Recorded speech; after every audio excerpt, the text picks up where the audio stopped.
I'm Ryan Newman, and since I started with Indiana Donor Network and Driven to Save Lives, I found out that some people think that they can't be an organ donor. The truth is, anyone can sign up to be an organ donor. Anyone? Anyone? Are you sure? Yeah, I'm sure. Anyone can sign up to be an organ donor. So don't count yourself out because somebody's counting on you. Go to driventosavelives.org and sign up today. But my heart's going to you, Ryan. Love that shirt.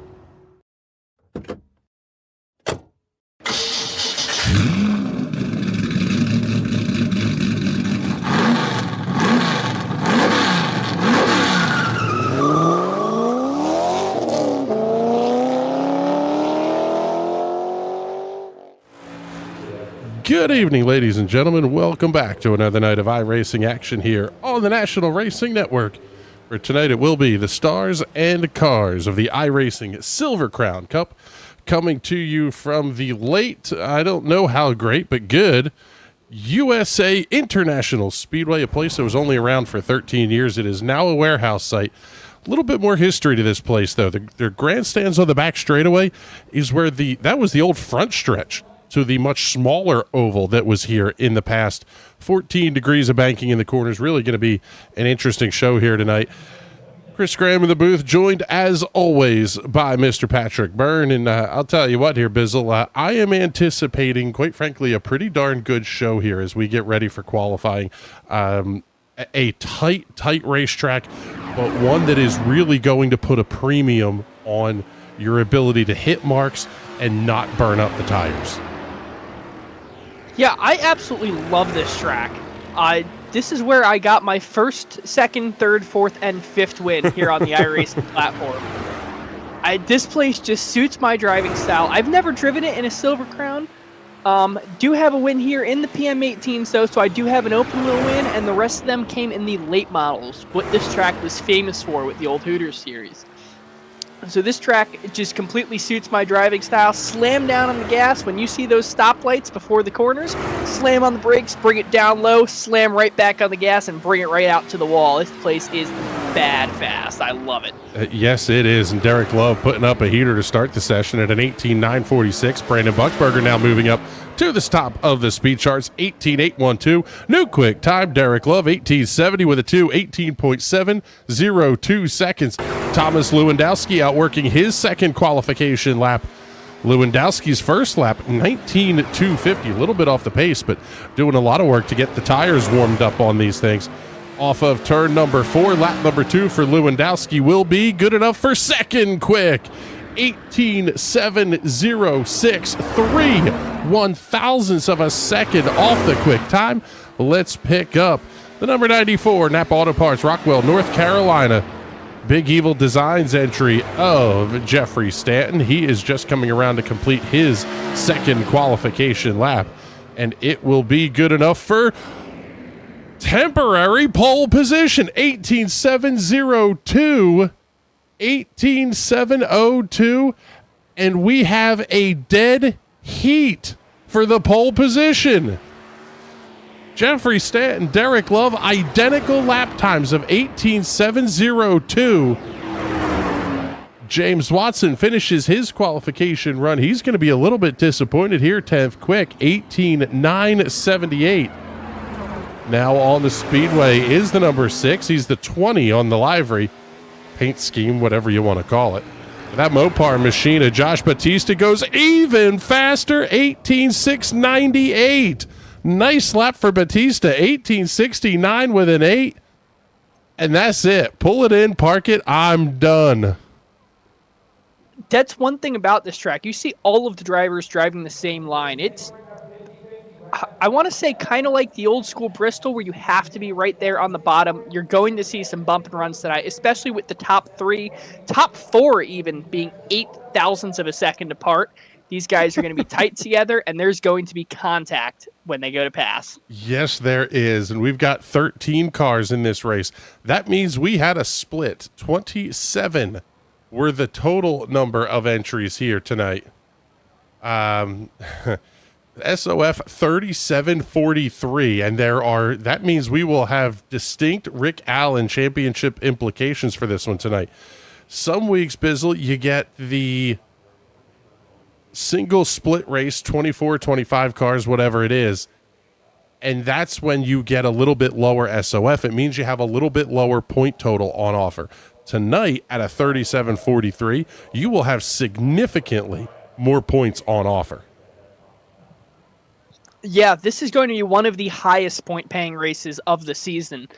And it's good for us. I think it's going to put on a great show. But a lot of these drivers don't like this track. So it's going to be fun to see who's going to navigate their way up through the field. I know James Watson, he doesn't mind this track in the PM18s and some of the stock cars, but definitely struggling here a little bit in the Silver Crown car. Yeah, Zach Evans saying, I ran a week 13 mixed class race with crowns and tour mods here once. I ended up on pit road by virtue of the pole vault route. 3 of 10, do not recommend. Sounds about right. We are finished with qualifications. Oh my goodness, this one is going to be a good show here tonight. I am looking forward to this in a big way. 80 laps around this 3/4 mile oval field, already starting to get themselves out and lined up. So while they get out on the racetrack, we'll take a moment and show you tonight's starting grid. Well, first we're going to re-update all the paint schemes, because I know for a fact that's not the paint scheme that Josh Batista's running.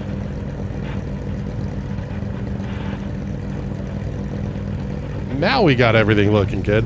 Let's show you tonight's starting lineup. Josh Batista on the pole with a lap time of 18.698 seconds. That is a rocket lap for the Mopar powered number 20 Ream entry. Lining up to his outside, out of the great state of North Carolina, will be Jeffrey Stanton. The Napa Auto Parts, Rockwell, North Carolina, Big Evil Designs, number 94. Row number 2 tonight will be the Street Side Classics, number 1 of Derek Love. Only 4 1,000ths off the pole time. He's going to start inside of row 2 and only 8 thousandths back. Guy starting in the 4th position, the Team Watson Racing setups, Martin Sports, number 2 of Thomas Lewandowski. Brandon Buckberger, that unsponsored number 3, we got a $50 bet on the line. We'll tell you more about that one as the race goes on here, but outside of row 3, how about it? Rich Foreman Photography, DRR on the side of that machine. Great to see Rich back here after wrapping up his season-long duties with the United States Auto Club. Brian Elmore and Joe Gauthier will occupy the 4th row for tonight's race. Row number 5 tonight will be Britt Elmore in the number 11, alongside of the Kibu, number 8 of Laura Gerhardt. James Watson, like we said, probably a little bit disappointed with that qualification run here tonight for the Team Watson Racing Setups National Racing Network number 4. It'll be the 39 on the side of the car. He will line up inside of row number 6. To his outside will be the number 13 of Todd Taylor. Final row of the starting grid, the National Racing Network, Team Watson Racing Setup, ZAS Designs, number 12 of Zach Scott Nicky. Zach about 3/4 of a second back in qualifications. That is most certainly not the run he wanted to have here tonight as well. But we'll see how this one's going to shake out. Batista and Stanton are going to be fun to watch here on the front row of this one with a couple of guys. The 1 and 2 when iRating are lined up on row number 2. Pace car is in, and what the heck, folks, we haven't done one of these in a while. Y'all at home, go ahead and crank it up.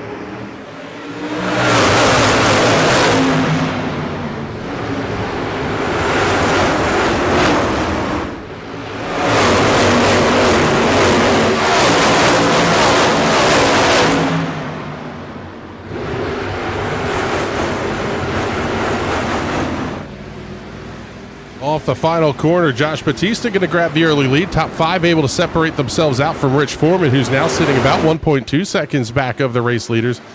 And kind of as you called it, Bizzle, everybody getting single file fairly early here, except some of these guys towards the back of the pack. You really have to absolutely spot on, hit your marks to be fast around here. Yeah, in the late models, you see those stoplights there before turn number 1 and turn number 3. Turn 1, that is your turn in and brake point. In turn number 3, the stoplight is set a little bit further back. So that one you do have to brake a little bit after the stoplight. But those are your two markers, and you have to hit them dead on each and every lap. Otherwise, you are going to be slow around this place. Well, Josh Batista having to deal with Jeffrey Stanton early on in this one. Yeah, and you see Batista getting underneath the Stanton. Backwards. Or excuse me, I got those two backwards. Yep. And now, excuse me, Batista is going to be hung out to dry. Derek Love now going to get underneath of him. Yeah, I mean, D-Love is really, really quick around this place. Followed through as well. As we take a look at the onboard here, and there's Jeffrey Stanton out the front, but you swing around back, and there's Brandon Buchberger. That car is not going anywhere. Josh Batista all the way back to the 5th position. It almost is like getting hung out at one of the restrictor plate tracks. You end up on the high side here, you are going to end up at the back of the line, as we see even Brandon Buchberger maybe try a little bit of a bump and run early into turn 1. Yeah, but it's not like you can find the air, find the lane that's moving, and make those spots back up in a lap or two. You have to now fight each and every car to get back up to that top spot where you just were. That's a great look out the back of D-Love's machine. Swing up, we'll take a look out the nose. There's your race leader, Jeffrey Stanton, not really getting away much at all. But everything is going to be out this low look out from underneath the tail tank of that number 1 of Derek Love.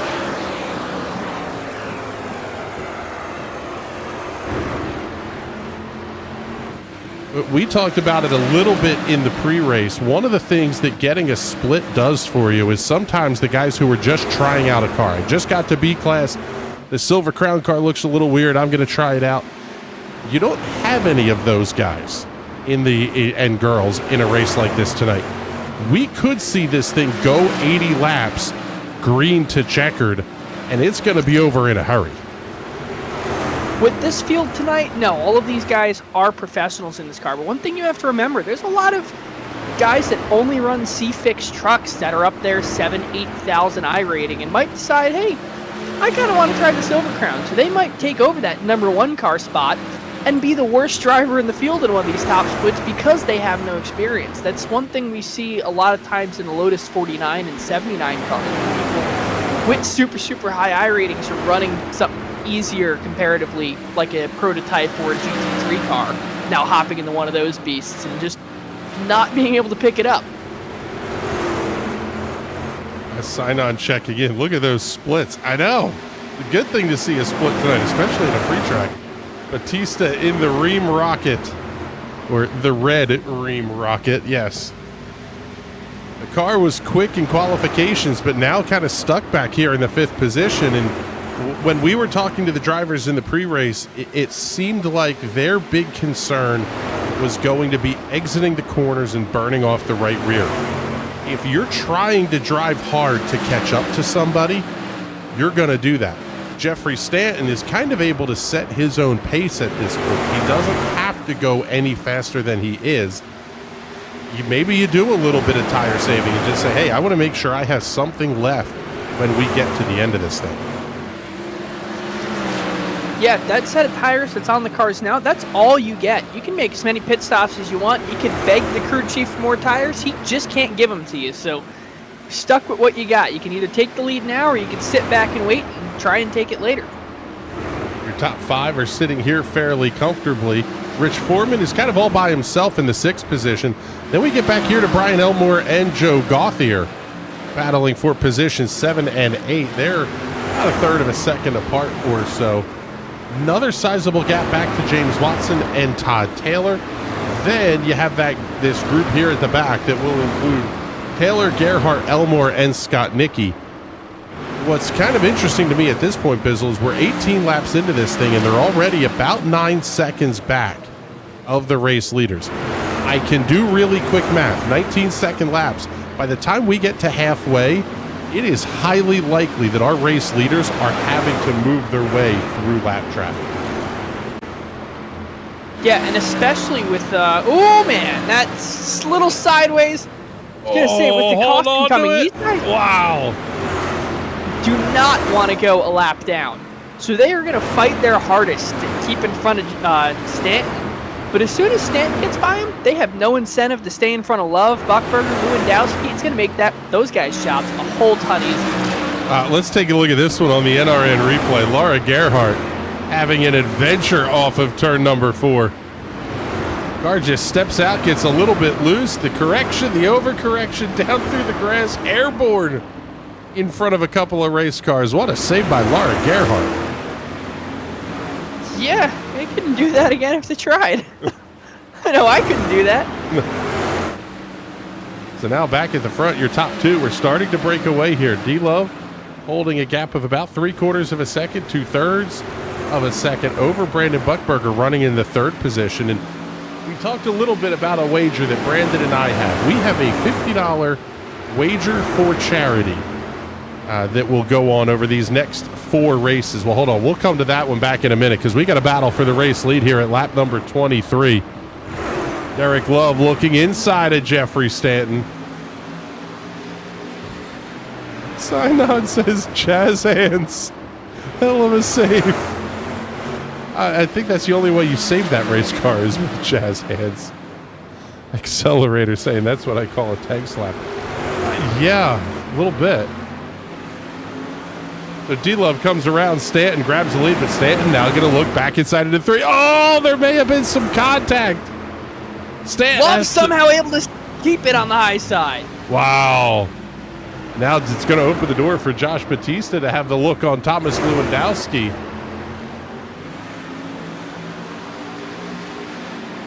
Could put Lewandowski back to position number 5. I'll tell you what, though, that gap that they had is now all sorts of gone. Oh, man, both of those cars way twitchy loose at the exit of 4. And we're only 26 laps in. There's still 55 laps to go in this thing, Bizzle. If the leaders already have a handful, my goodness, are we going to get a good show late in this thing. Yeah, these guys are going to be fighting for control. I mean, we're not even halfway, and these cars are all over the place, almost wrecking each time they go into the corner. You see Derek Love running a little bit of a higher line, kind of blocking off the bottom line still, but running about half a lane up. Yeah, the comment from Sinon. Batista's still there. Remember when you talked about tire saving? Well, yeah, that's kind of a similar thing. You only have to do as much as you have to be in contention, too. So it can go for guys that are a little bit further back, but E-Love now holding the race lead. We're following along here with Jeffrey Stanton because he has Brandon Buckberger absolutely breathing down his neck. And Brandon and I have a wager, a friendly $50 to charity wager. If he does not get a win this season, I have to pay $50 to his charity of choice. If he does get a win, oh, as we've got one hard in the wall. Wow, that sounded big. Caution is out for the first time here tonight. To finish up that discussion briefly, if Brandon Buckberger gets a win this season, he will be donating $50 to Driven to Save Lives in the name of the National Racing Network. So, looking forward to that. Sinon says that sounded expensive. Yes, it did. Let's take a look here and see what that incident looked like. May have been Zach Skotnicki having an issue here. I will say, beautifully painted race car, and it was a museum piece just about until then. Oh, big contact with the 11 and the 8 as well. Brett Elmore, Laura Gerhardt, all getting involved in that. That was very similar to what we saw Laura Gerhardt do just a handful of laps earlier in the race. But that will put us under the caution flag for the first time tonight here at lap number 31. Elmore, Gerhardt, and Skotnicki are all on the pit lane. Brett Elmore making his way back out. 16.9 second stop. Nice work there by the 11 crew. Laura Gerhardt also getting back out onto the speedway. Skotnicki, I think, might be there a little bit longer. He took a couple of big hits. So now the question becomes, dear listening audience, viewing audience, whatever you people are, whose side are you on? Does Brandon Buchberger get a win before the end of this season? Let us know in the comments. We will we will keep a tally of that and see what the viewers think. Buchberger having a very good season to this point, currently sitting second in the points. In 8 weeks, he does have 11 starts, so it is not all SOF races, but 3 wins, 9 top 5s, and a couple of poles for, quite frankly, what has just been another really consistent season for Brandon Buchberger. But that's something we've talked about, Bizzle, where, yes, he's been consistently good, but he has not been on the top step. In fact, it is almost a year since Brandon Buchberger has parked that car in victory lane. You can win championships, but this is a guy who all he cares about is picking up the trophies. Yeah, I mean, Matt Kenseth, won his rookie season winning 1 race? I think, isn't that what prompted NASCAR to put the chase format in? That is exactly what brought the chase in, was Matt Kenseth's 1 race win season. And it was fantastic. But it's not as cool as going out there and winning 5-6 races in a season and being on that top step each and every time. Man, that was a great restart there for D-Love as Stanton slides wide. Buchberger may have a shot here into 3. Buchberger's going to get the pass completed. So does Thomas Lewandowski. I don't know what we call it, but it's a reverse blue light special here as Jeffrey Stanton is going to continue to fall. He may end up behind Josh Batista even. Batista kind of runs about a half a groove off the bottom of the racetrack. That forces Stanton to run ever so wider. Sinon says, I think the chase was talked about several years earlier. There had sort of been discussions, but it really came to a head when Matt Kenseth won Rockingham in the 2nd race of the season, I believe, 3rd race of the season, and did not win again the rest of the year and won a dominating championship. That was the bigger issue, was it wasn't even close. Oh, hold on to it, Josh. Wow. Big wiggle off of 4 for Josh Batista in the 20. Zach Scott Nicky is checking in. He says, grass equals slippery, brakes equal wheel hops. That, I think we learned that in an algebra class in like 9th grade, 10th grade. I'm not sure we learned it with that exact formula, but it definitely was on the test. Yeah, Matt Kenseth was so good he broke NASCAR. Well, Ryan Newman tried to do that as well in the first year of the playoffs era, when he nearly won a championship without winning a race. In the format that was designed to encourage winning races? Yes, in the win-at-all-cost format, Ryan Newman was 2nd in the championship without winning a race.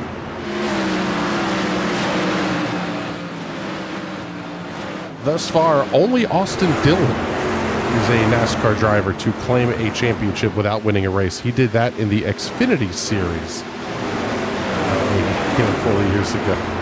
Zach Scott Nicky says he also broke Slogano. Oh, that wreck at Martinsville is one of my favorites. Matt Crafton, maybe. Actually, now that you say that, Matt Crafton may have done it in the truck series. I will see if I can get the crack research department on it. But we are just past the halfway point here. Derek Love continuing to hold on to the race lead. Let's slide back a little bit here and pick up James Watson doing battle with Brian Elmore. It's going to be the fight for the 7th position. Watson, I would imagine, a little bit disappointed. Okay, yeah, there you go. Zach Scott Nicky is saying Matt Crafton did it. Accelerator. Speed wins races. Consistency wins championships. I have tried to preach that to Brandon Buchberger and say, look, you're doing the thing.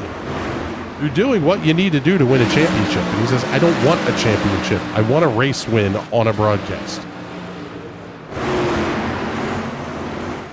We'll see what he's going to be able to do here, though, as we pick up Josh Batista, sandwiched in between Thomas Lewandowski and Jeffrey Stanton. Man, that car is really turning into a handful. You can see it right as they start bouncing. We don't talk about it enough here, Bizzle, I think, is the character that this place had. For being in Florida and a place that should be fairly consistent in terms of asphalt quality, this place really has a lot of bumps and dips, and it's a difficult place to get around. Well, this track was hit by hurricanes, seemed like every single year. And it's not like they had Daytona money to go out there and fix up the banking each time it gets washed away, or, you know, put up the grandstands or do whatever. That's what ultimately doomed this track, if I remember right, is the grandstands fell down in a hurricane. They just couldn't afford to put them back up. You know what? You might be right on that one. Lakeland did take several hits over the course of just a handful of years, and well, quite frankly, it was good, but it was never a great racetrack, if that makes any sense. So, real quick, just looking at the NASCAR Cup Series champions, there has never been a winless Cup Series champion. Bill Rexford only had one, then Jarrett did it with only one twice in 1961 with two different teams, surprisingly. Well, that's when you ran the Cup Series championship was based on how much money you won. Right. And that was the era of it. Like, if David Pearson and the Wood Brothers had run every race, Richard Petty wouldn't have 7 championships. Yeah. That's why Petty isn't as good as his stats make him to be, because he was racing 6 days a week. That's how he fed the family, but yes. 200 wins out of 18,000 races is not nearly as good as Jeff Gordon's 93 in, 800s? Zach Evans is saying, pretty sure you're thinking of New Smyrna with the grandstands thing. That may have been. The same storm that hit Daytona would have hit New Smyrna, because they're only kind of right down the street from each other, basically. Oh, wow. Another big save from Batista.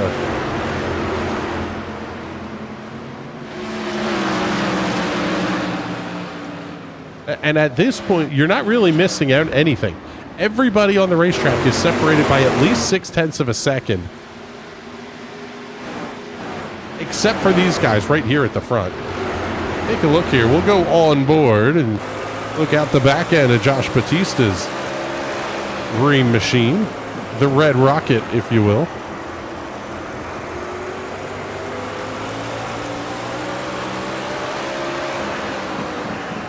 Zach Scott Nicky says, just got fixed. Be right back. That has a couple of connotations to it there, Zach, but I believe he means he is back out on the racetrack.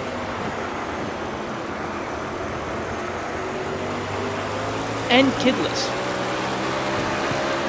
Yes. And Jeffrey Stanton is right there. You look out the nose, and there is just a little bit of a gap here to Thomas Lewandowski. So if you pick up the onboard here and you follow along with Batista here, Stanton may be able to make the move down to the inside here.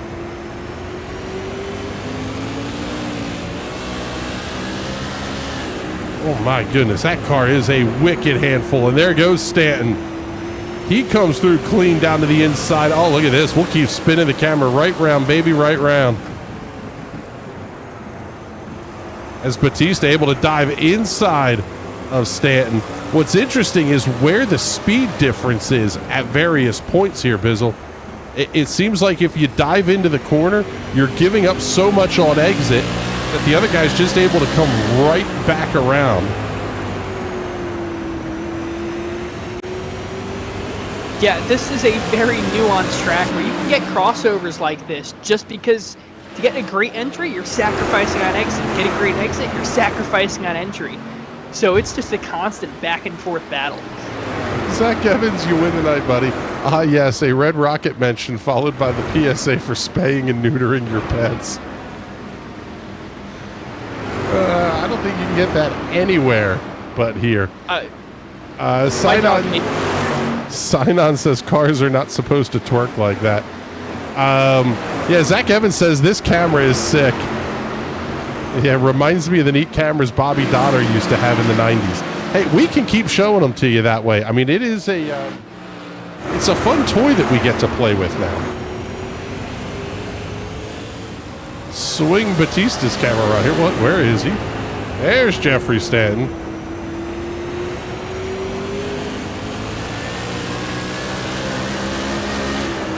We got all the toys here now.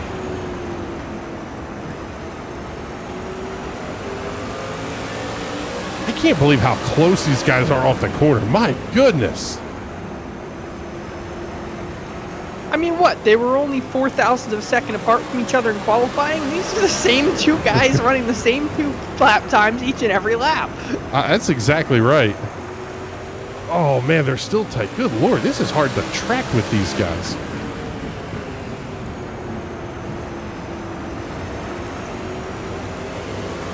Yeah, hold on. I have to jump out of this for a moment because Sign On saying the old doggy out the window cam Donner had was fun. Yes. I'm going to have to look at these old cameras because doggy out the window cam just sounds so cool. Yes, Bobby Donner was known for doing some fun things with the in-car cameras. And quite frankly, this is a pretty darn spectacular show we're watching between Stanton and Batista, but it's costing them a ton. They are now 2.5 seconds back of the race, of Thomas Lewandowski for third. They are a total of about 3.5 seconds back. Here you go. Sign On says that was a swivel camera on the right side window. Busch Series Hickory 1994 Easter weekend. What, would the camera swing out of the window? You're going to have to look it up. I want to hear your organic reaction to this. Do it live on air. Yeah. Yes, Zach Evans is checking in. Don't read the comments, Bizzle. I will tell you that.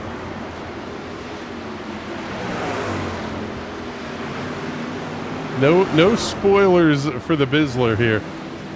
As these guys spent the entirety of lap 69 side by side with each other. My goodness, what a show. This one's good, and the battle for the lead is starting to heat up. It's right around 0.3 of a second now between Derek Love and Brandon Buckberger. It is, it stands hard into the outside wall. You knew that was coming eventually. With 10 to go, Jeffrey Stanton absolutely launches the car off the outside wall and somehow keeps his foot in it.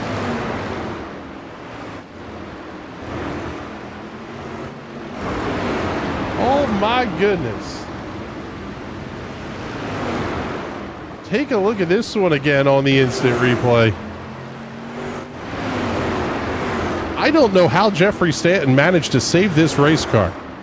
Way wide through the corner, almost like he's trying to diamond it off, but the car just never bit. He was fully sideways airborne on that one. My goodness, what a save by Jeffrey Stanton. And he's starting to catch back up to Batista. That's the best part of this thing. Let's head back up to your top three. Brandon Buckberger, Thomas Lewandowski battling for second. This has opened the gap up to almost 1 second to the race leaders.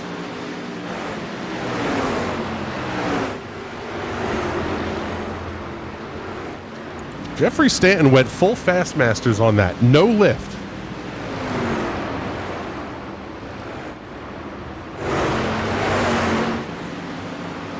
Lewandowski trying to get around Buckberger for the second spot on the podium. Buckberger running that inside line, kind of keeping it. Oh, he may have kissed the outside wall right by the start-finish line.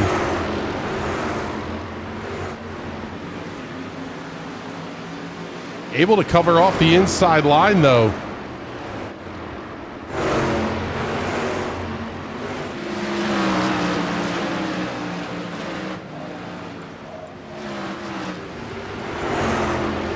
So now with 4 laps to go, Bizzle is feverishly typing, trying to find this piece of video before we get off the air. Yeah, I'm just scrolling back and forth to the timestamp. That is wicked cool and a great finish to a race.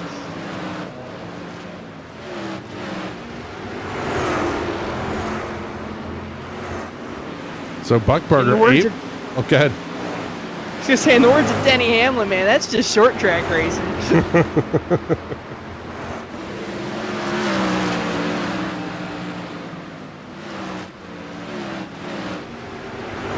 Now the gap sitting right about 1 second to the race leader with 2 laps to go, and Derek Love may be in search of another victory this season. As the white flag is out, we are down to 1 lap to go here at USA International.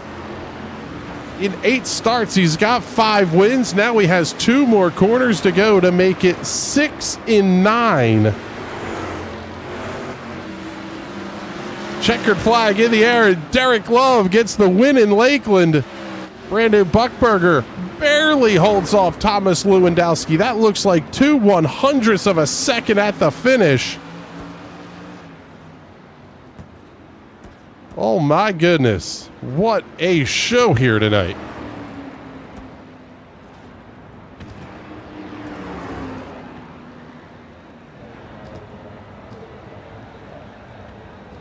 Derek Love gets the race win, pulls it right down into victory circle. Look at that. Almost like he's done this before.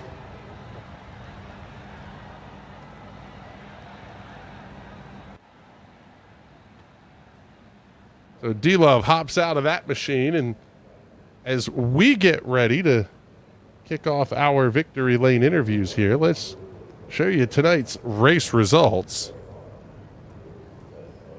D-Love getting that win by almost 9/10ths of a second over Brandon Buckburger. It was about a 10th separating Buckburger and Lewandowski at the line. Josh Batista able to save that car, come home in the 4th position, and Jeffrey Stanton holding on. He finishes in the 5th position. Rich Foreman coming home 6th in a great return to the series after some time off for the USAC duties. James Watson, Joe Gauthier, Brian Elmore, and Todd Taylor will complete the top 10. Laura Gerhardt, Brent Elmore, and Zach Scott-Nicky round out your 13-car field. Scott-Nicky, the only car to finish a lap down.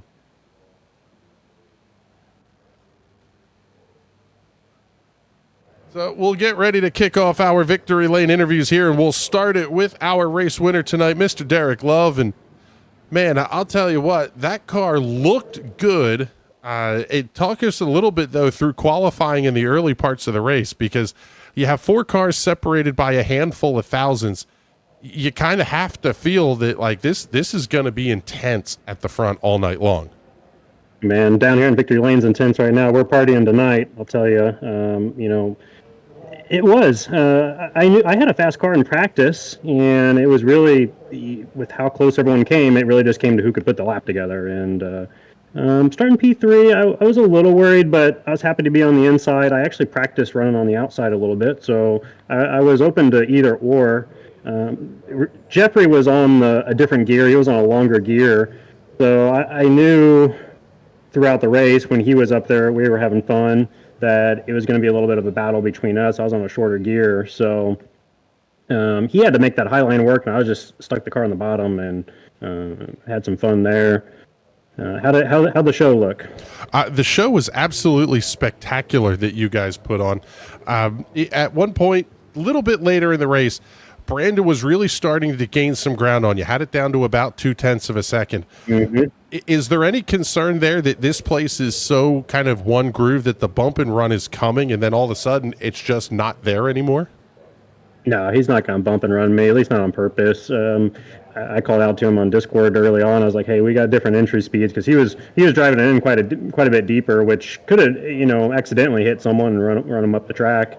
But he would never do that on purpose. But I definitely did get. I had to pick up my pace, we'll say, when I saw him coming, because I got a good jump on that restart, and that comes back to Jeffrey being on the longer gear, and I knew I could jump out on him, and I was hoping honestly that he would just hold him off, and that would be that. But I'll have to watch the replay. Brandon got around him, and that was like 8 tenths, and he drove it all the way up to about 2 tenths. And I had to pick up my pace, which inadvertently caused me to start overdriving the corner a little bit. So I started trying to make the outside work and diamond the corner just because I was carrying too much speed in, and it's inconsistent there. So I just ended up going back, sticking the car in the bottom, and it's such a rhythm that you have to hit that. The guys at the shop put together a good car for me. They could just stick it right down there and drive it around the bottom. Was that we talked about tire management being a thing? How big of a deal was that, trying to run a quick race pace at the front and still make sure you had enough that if you had to go quicker, it would be there at the end? Yeah, as long as you're not just getting too sideways off exit. I only had a couple times that I did. My bigger issue was just driving it in too deep, and I'm not too worried about heating up the right front. It's more if you get that right rear heated up from getting loose on exit, that's where you're really going to have the problems. And I had a plan. If that started happening, I was just going to I was just going to run on the high side and just get a straighter exit off. But that's what I think ended up getting Brandon a little bit. Was I think he got loose one of the times off 4. And I felt pretty comfortable after that point. I think that was like 8 to go or something. But it was going to be interesting. I was definitely keeping an eye on him in the mirror. Well, it was a, quite frankly, fantastic show that you guys put on here tonight. Congratulations on picking up another win here. That would be number 6 of the season. And before we let you go, make sure you do all the sponsor plugs and shout outs here.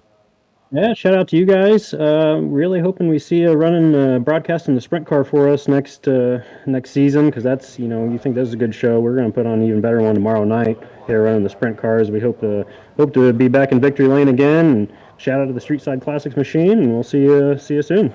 All right, brother. Well, thank you much, and appreciate the throwing us under the bus. We'll see here, folks. Let us know what you think. Should we start covering the sprint cars next season? I think it's going to be a pretty good show, but excuse me. First, let's bring in our runner-up finisher tonight here, Mr. Brandon Buckberger. And I'll tell you what, Brandon, that car was really bad fast down late in this thing. Did you manage to save a ton of tire over the course of that race, or what was the story? Because you made up a lot of ground on Derek in those last kind of 20 laps or so. No, just long run car. I need 100 laps, and I had 80, not 100. Yeah, sometimes you get that. Is there something that you're doing setup wise that says, hey, I want this to be a long run car versus I want this to be a shorter run car? And how do you plan for that, not knowing if you're going to split? You get a big SOF field and 2 splits, you might have less yellow than if you have a single split race. Yeah, I plan for long runs no matter what, because we tend to get a long green flag run at the end, but I just needed more time. But, you really didn't have it. It's hard to beat someone who's got a golden horseshoe up their ass every week too, though, so. Well, yes, the now retired Kevin Harvick, I believe, was the guy who had that for a while. Brandon is saying it has been passed along to Derek Love. Before we let you go here, do the sponsor plugs and shout outs. I did mention the wager. We'll see what the comments say, whether they think you're going to get a win this season. But congratulations on another great run here tonight to put that car up on the podium. Yeah, it was a good run. I just needed more time. I mean, congrats to Derek. I don't know, what's that, like 20 in a row or something for him? I lost count. I don't even care. I don't know. I mean, I want to thank Vinny Sansone. We're running the same stuff as we've had for years, but we should have made a bet on how many second place finishes I can get this season. I think that would have been a better bet. Possibly could have been. That may be something we pick up for next season here. But Brandon, thank you much. Congratulations on another podium here tonight. We appreciate you coming to hang out with us. And now we got to pick up our 3rd place finisher tonight, Mr. Thomas Lewandowski. And let's see, here he is. We'll get him dragged up into the booth with us. And Thomas, congratulations. You had a really interesting battle with Josh early on in this race. The car looked really, really fast. Talk us through your night a little bit, because it seemed like you were kind of in that 3rd to 5th range most of the night. Yeah, well, I ran like my Q lap, and I didn't expect to be 4th, 7 thousandths off pole. So that didn't start it off good. But everyone, really close times up front. And then, I dropped back, to whatever, fifth on the original start, and car it was really fast. It was just wasn't fast at the start, which what the problem was there. Which I just didn't have enough time to run everyone back down. We get the caution there, but everyone's tires cool back down, and then it was just the losing battle. I think giving up that much track position early on, but it is what it is. Yeah, it seemed like that was going to be really important tonight. In fact, we talked about how important track position was going to be. I didn't think it would necessarily be fourth place would be a tough starting spot to have to kind of, air quotes, charge through the field from. How difficult is this place, and are you looking forward to running the rest of the season on bigger tracks as we head off to Darlington to close out the season, Indianapolis, and then Kansas next week? Oh, you have no idea how happy I am with the bigger tracks. I really struggle at times on the short tracks. I'm not sure what it is, but I'm either very hit or miss, it seems like. And I'm really good at the big tracks. So this is a nice change of pace here. Well, we're looking forward to it. We'll see how the rest of this season plays out. Thomas, congratulations on the podium. And before we let you go, make sure you do all the sponsor plugs and shout-outs you want to get in here. Just going to plug, you guys again. Anyone that wants to donate, there's a thread in the Silver Crown forum with their PayPal. They do a great job for us, and I'm going to be donating here in the end of the season. And I just urge everyone that, races in the series to do the same, help you guys out since you guys do such a good job. Well, thank you much, sir. We appreciate the plug. That is for sure. This is kind of one of our pet projects. We don't do this one as a community-funded thing or anything else. Quite frankly, we do this because the broadcast, the series puts on a great show. And then, we get to have some fun doing it here. Sidon checking in saying, great show, y'all. He also says, Bizzle, 1994 Sundrop 400 is the race you're after for some Bobby Dotter camera fun. Yes, there were a handful of things. Quite frankly, when you could get away with a lot of stuff in the late 80s, early 90s, some of these lower division guys really took advantage of that. The only weird thing from watching that little clip that I did was they don't sound like a stock car should. There is something funky with those things under the hood. That's late model racing at its absolute finest. Although, wait, are you talking the?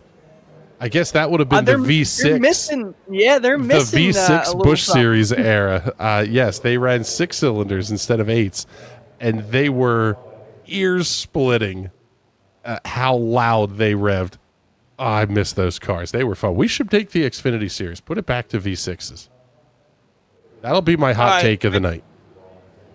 I think we're going to go more the direction of 4-cylinder turbos and probably hybrids soon in the Xfinity Series. I agree with you. I think it's an easy way to bring in piles of more manufacturers. But that's a discussion for a different time, maybe even a podcast or something. Fantastic show tonight, as always, by the stars and cars of the iRacing Silver Crown Cup. We have got a whole lot of racing action coming up this week here for you on the National Racing Network. Tomorrow night, it is Election Day. After you do your civic duties, come on back and hang out with the stars of the TNT Shock Series. They will be racing Indianapolis Raceway Park, 9:30 p.m. Eastern Standard Time. Wednesday night, the Sim Racers Club SimSpeedShop.com Premier Series running the Mint Mortgage Fall season.